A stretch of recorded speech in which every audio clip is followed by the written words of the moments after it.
Oke,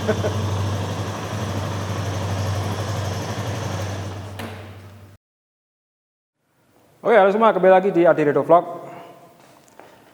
Kalau sekarang ini lagi musimnya ini ya, motor-motor retro. Jadi kalau walaupun ada yang punya motor modern atau motor yang keluaran tahun-tahun sekarang dengan konsep yang mesin modern atau fitur-fitur yang modern, tapi banyak juga yang ini mengubah atau menjadikan jadi motor yang konsep retro. Nah, kali ini di samping saya atau depan saya ini sudah ada benar-benar motor ori yang menganut genre retro. Ini benar-benar dari ibaratnya apa? Dari moyangnya sampai sekarang atau diproduksi sampai sekarang ini masih setia dengan produksi yang apa ya? Menggunakan konsep desain retro. Inilah dia Kawasaki W250.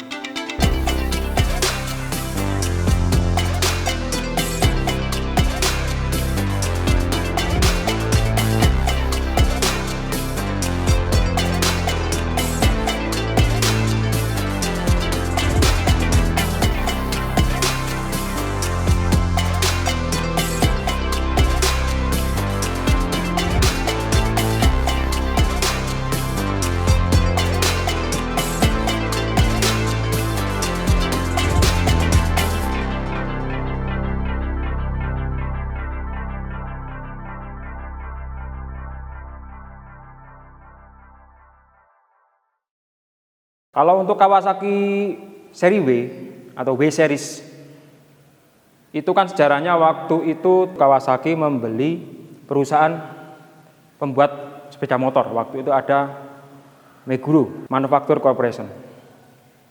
Jadi Meguro itu waktu sekitar tahun 50-an itu termasuk produsen motor terkenal di Jepang. Kalau sekarang sudah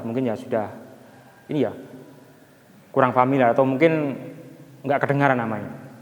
Jadi waktu itu Meguro mempunyai lisensi untuk membuat mesin atau desain mesin yang sama dengan BSA seri A7. W series itu mirip dengan desain mesin BSA keluaran dari Inggris. Jadi kalau untuk Kawasaki W250 ini masuk pertama kali di Indonesia itu dengan nama Kawasaki Estrella. Itu sekitar tahun 2014.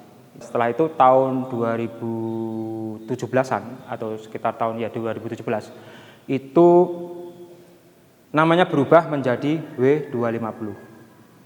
Nah, kebetulan kalau untuk yang W series ini yang dari W400 atau W650 kemudian W800 sampai ke W yang 250 ini hanya diproduksi di Jepang. Jadi benar-benar ini memang motor CBU. Selain itu atau misalkan yang W175 itu sudah bukan buatan Jepang, jadi masih buatan lokal atau 50% lokal Indonesia, 50% lagi atau selebihnya itu kalau nggak salah itu buatan India. Desain speedometer masih ini ya, kental dengan aroma analog. Paling kalau untuk yang ini fitur-fitur yang terkesan agak ini ya menjurus ke digital atau yang modern itu paling cuma di odometer. Kemudian di indikator engine check. Selebihnya masih ini ya model yang jadul. Apalagi kalau kita lihat di bagian setang, ini indikator knop-knopnya, tombol-tombolnya benar-benar ini ya, memang benar-benar knop-knop yang model lama atau yang retro. Tapi kalau untuk motor ini kebetulan dibekali dengan ini tombol hazard. Ini termasuk ini ya fitur modern atau fitur motor-motor zaman sekarang. Nah, ini yang menarik. Kalau untuk mesin ini kalau menurut saya sebagai ciri khasnya motor Kawasaki itu identik dengan ini ya. Pipa jalur oli atau jalur bypass. Ini kalau zaman dulu di motor bebek Kawasaki yang Binterjoy, motor zaman dulu itu udah ada kayak gini juga. Terus kemudian Kawasaki KZR itu juga ada kayak gini. Ya sebenarnya nggak cuma Kawasaki saja, tapi yang sering saya lihat itu di motor Kawasaki. Bagian mesin ini kalau disamakan dengan atau dibandingkan dengan kakak-kakaknya yang dari W400, W650 sama W800 itu mirip.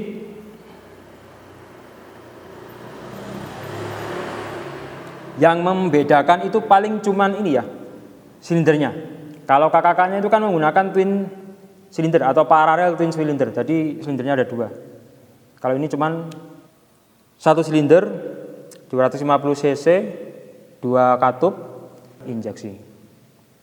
Nah, kalau untuk desain knalpot ini kalau dari yang kakak-kakaknya sampai yang adiknya yang W175 ini masih sama. Ini menganut model P-shooter. Ya, kalau untuk ban yang belakang ini kan menggunakan ring 17, kalau untuk yang depan itu menggunakan ring 18. Untuk pengereman masih menggunakan model yang tromol, tapi diameternya gede tromolnya ini.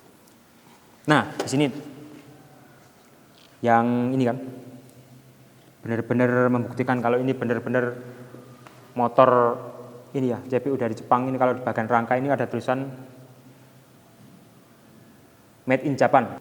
Untuk tempat pembuatan motor ini saya pernah masuk di daerah Akashi atau kota Akashi, daerah provinsi Hyogo. Itu tempatnya memproduksi motor sama, kalau nggak salah itu waktu itu saya lihat itu produksi robot miliknya Kawasaki. Itu kebetulan temannya gede. Itu sekedar intermezzo aja.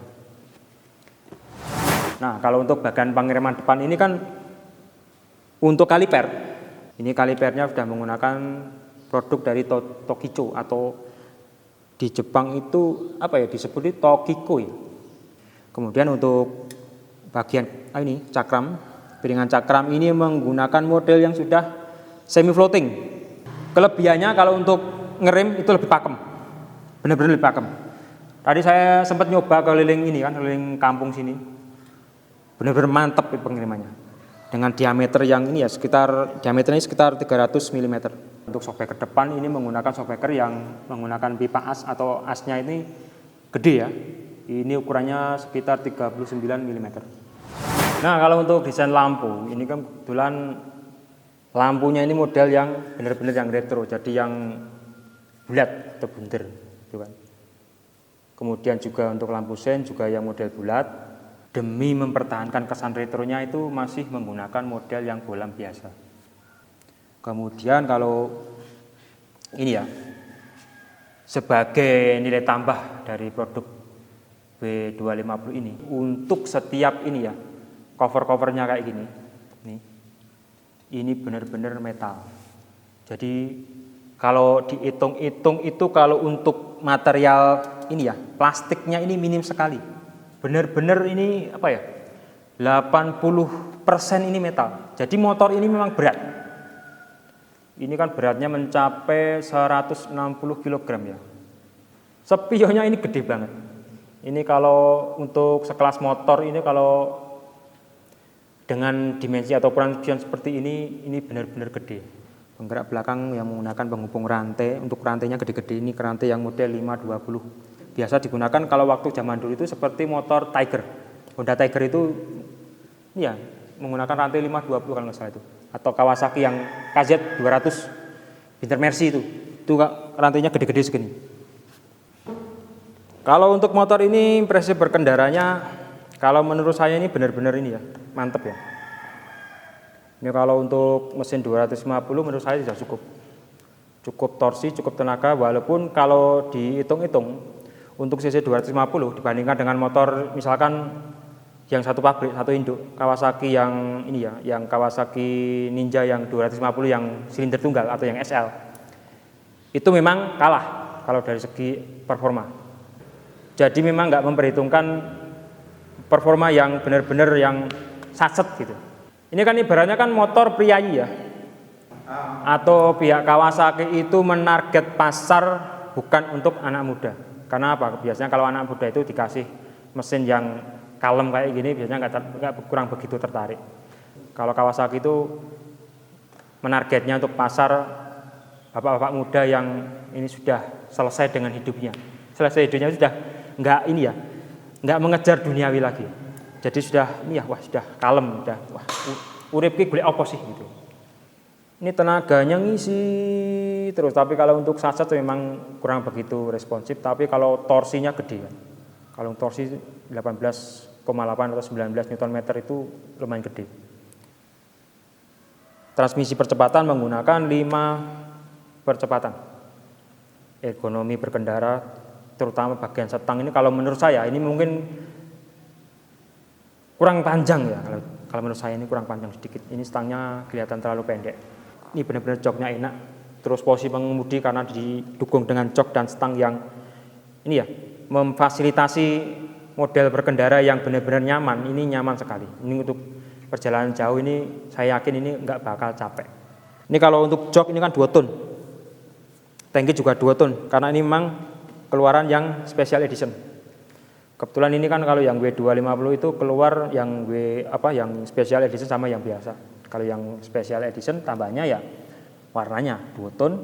Yang ini jok sama tangki, kemudian ada tambahan ini karet di shockbreaker. Selebihnya ya kurang lebih sama. Tambahan lagi kalau untuk W250 ini sebenarnya kalau bawaannya nggak dikasih ini penyangga tengah. Penyangga tengah ini nggak ada. Ini kebetulan tambahan sendiri. Nah, kalau untuk W250 ini kan zaman barunya atau beli barunya tahun 2018, waktu itu dibanderol sekitar ini hampir 80 juta. Nah, yang jadi ini ya perhitungan pada motor ini motor dengan harga sekitar 80 jutaan, ya kurang lebih segitu. Ini masih belum disematkan ini teknologi ABS untuk bagian pengiriman. Kebetulan kalau motor ini memang karena ya seperti yang sering saya bilang tadi, karena memang menjaga image atau menjaga kesan retronya. Ini memang nggak dikasih ini ya fitur ABS. Sekitar tahun 2021 itu kan regulasi di Jepang. Motor yang cc antara 50 sampai 125 cc itu seenggak-enggaknya harus dilengkapi dengan salah satu dari fitur CBS atau ABS. Jadi kalau ada ABS ya nggak butuh CBS. Tapi kalau ada CBS ya nggak dikasih ABS nggak apa-apa. Tapi kalau untuk motor yang di atas 125 cc itu wajib menggunakan fitur atau disemat fitur ABS. Nah, kalau untuk motor yang W250 ini dengan cc mesin 250 cc, harusnya kalau untuk produksi sekitar setelah tahun 2021, itu kalau untuk dipasarkan di Jepang itu harusnya sudah disemat fitur ABS. Oke, sekarang kita nyalakan mesinnya. Kita nyoba nyalakan mesinnya.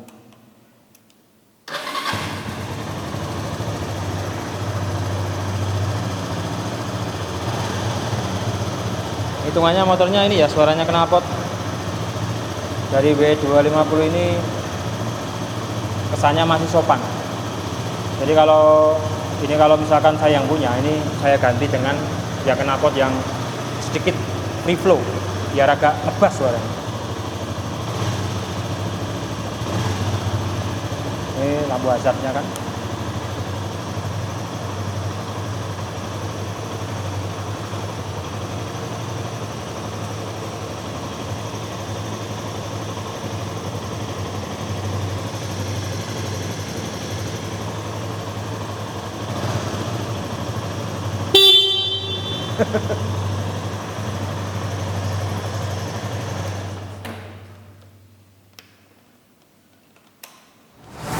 Oke, mungkin untuk video kali ini cukup sampai di sini.